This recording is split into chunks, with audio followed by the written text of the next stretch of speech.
Hello, guys. I wanted to talk to you a little bit tonight about the FCC and what Biden's plans are for the FCC and who his appointed chairman will be. So on the 20th, I think that's just a day away. Either tomorrow or the next day, when when Joe Biden is inaugurated. He will then have to make a decision about who to replace, because Ajit Pai will be, the current FCC chairman will be stepping down either today or the next day. He's resigning, and Joe Biden will be finding his own FCC chairman. The most likely choice is going to be this. The preferred choice, from what I'm hearing, is this Jessica Rosenworcel lady. She already works she's already a commissioner for the FCC. I believe there's 5 members of the FCC, and one of them is a chairman. So I think that, what I know about her is that she seems engaged in this idea of providing Wi-Fi hotspots in school buses, which I think is a great idea. And I think she's in general going to be, she's claimed to be interested in trying to improve education through improving internet access. And if that comes to be, and that's the way that the FCC goes, and they can actually make some solid improvement. Like if we get Wi-Fi access on school buses, that would be a great first start. I think what's going to be most important is also what the last administration is what Trump's administration is going to be remembered for the most when it comes to the FCC is going to be the repeal of net neutrality in 2017, that vote. And it didn't officially happen until June of 2018, but it was voted on in the end of 2017. And so that was Ajit Pai's biggest policy. That was the biggest thing he pushed through. I'm sure there's other things, but that's what he's going to be remembered for, is being the chairman of that monumental decision to change net neutrality. And so on top of that, there was this Section 230 thing that Trump was pushing for earlier this year, where he wanted to repeal it, which would mean that social media companies who have protection from being held responsible as a publisher, they have protection of being held as a publisher as long as they only promise to use censorship in moderation. And of course, when that law was passed, that was back in that's 25 years ago, and the internet, there was no such thing as social media. I mean, it's almost silly even using that term when you're talking about a 25-year-old law. But the point is that the FCC isn't going to be pursuing that any further. That whole Section 230 thing is being kicked down the road. But Joe Biden has made statements against Section 230 as well. And that might be something that it's unclear if he's going to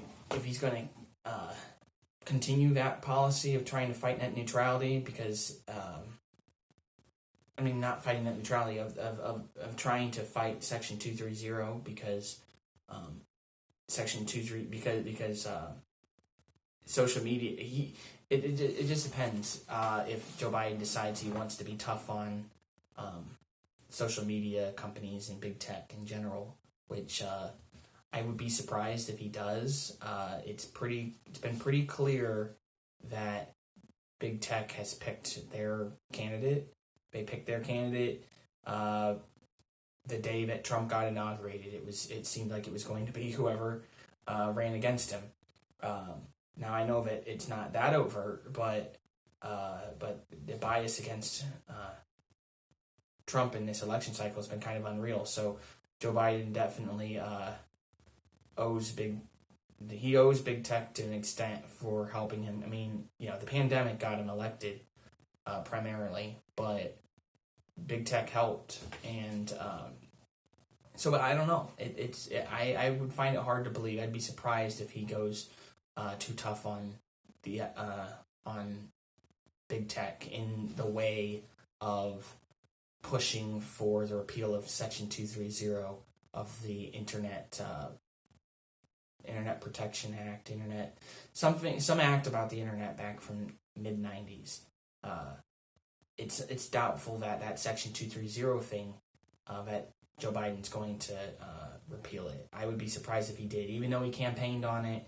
I don't think he will. What he will do, I would be shocked if he didn't fight for the return to net neutrality, to reverse the repeal of net neutrality, because Obama, one of his late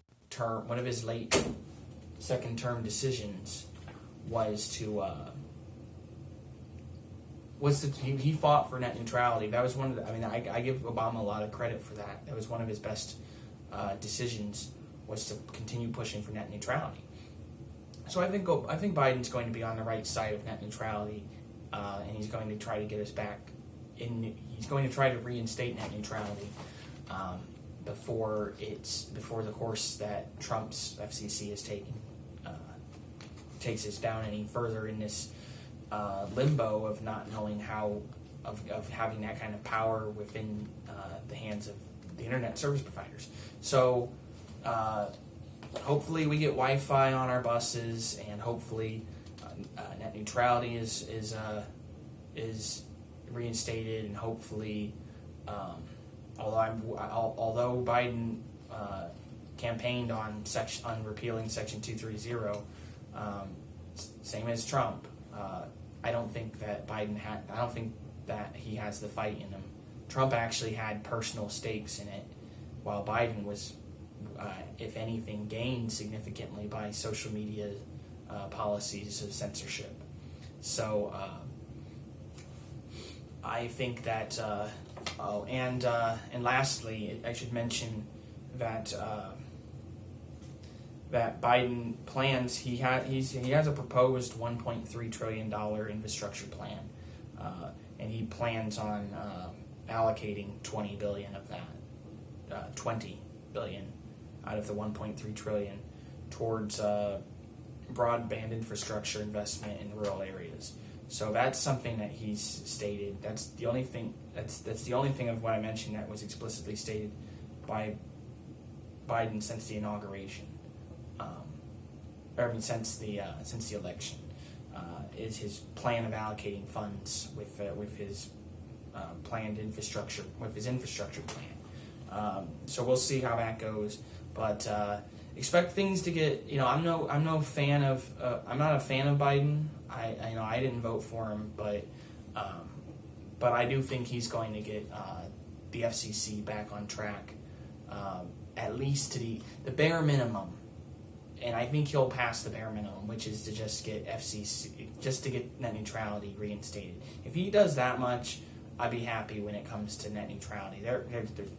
There's plenty more he could do, which I just laid out, but if he can at least get us back into net neutrality, then he's doing his job when it comes to the FCC. So, anyway, thanks for listening.